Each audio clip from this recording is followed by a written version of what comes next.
Have you ever noticed how some people command respect without saying a word? They don't beg, they don't shout, they simply withdraw. And suddenly, the energy shifts. People start chasing, questioning, feeling. Now imagine if you did the same. If you stopped reacting immediately, if you chose silence over automatic responses, retreat over explosion, what would happen? That's where the power lies. When you stop being always available, emotionally, physically, psychologically, the world around you panics. Why? Because people are used to controlling you through your reactions, your impulses, your predictability. But the day you withdraw, the game changes. Carl Jung said, "Everything that irritates us about others can lead us to a better understanding of ourselves." Think about it, when you become inaccessible, who gets desperate? Who lashes out, tries to provoke you, demands your attention? Their reaction reveals everything, not about you, but about them. It shows how much they relied on your predictability to feel in control. You keep giving your time, your energy, your peace, to people who wouldn't do the same for you. Every forced yes, every instant reply, every emotional reaction drains you. And at the end of the day, what's left? Exhaustion. Emptiness. The quiet realization, you've been too available to those who don't deserve you. This isn't about shutting the world out. It's about choosing yourself. Jung called it individuation, the process of becoming whole, authentic, complete. And it starts when you realize, silence is stronger than 1,000 arguments. Withdrawal, when intentional, is an act of power. Your unavailability forces others to face their own emptiness.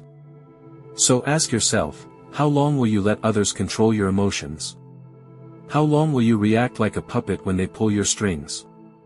Maybe it's time to cut those strings. To step back. To become a mystery. Because when you stop being available, everything changes. You've been conditioned to believe your worth lies in how much you give, how quickly you reply, how much you tolerate, how little you say no. But here's the truth, your constant availability makes you predictable. And what's predictable becomes a tool. People use you for validation, for comfort, for distraction, then discard you when you're no longer useful. Jung spoke of the persona, the mask we wear to be accepted. And that mask keeps you overly available. You say, "I'm fine," when you're breaking. You answer calls when you're exhausted. You justify, explain, and defend yourself as if you owe the world something. But the more you center others, the more you disappear. Silence isn't weakness. It's lucidity. When you stop reacting, you start seeing the manipulation games. The emotional vampires. The ones who only value you when you're useful. Your silence disrupts their narrative.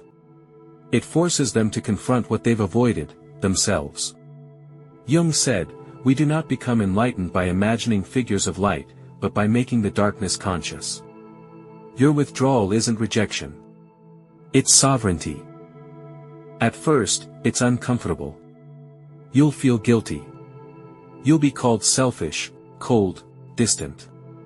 But that's the cost of freedom. When you stop explaining your absence, you reclaim your power. When you say no, you say yes to yourself. When you choose solitude, you find wholeness. You will lose people, but you'll find yourself. Now, tell me in the comments, are you ready to be misunderstood in the name of your peace? Who in your life panics when you stop being available? Drop a black heart if you're choosing yourself today. And if this hit home, don't miss the next video, it's crucial. See you there.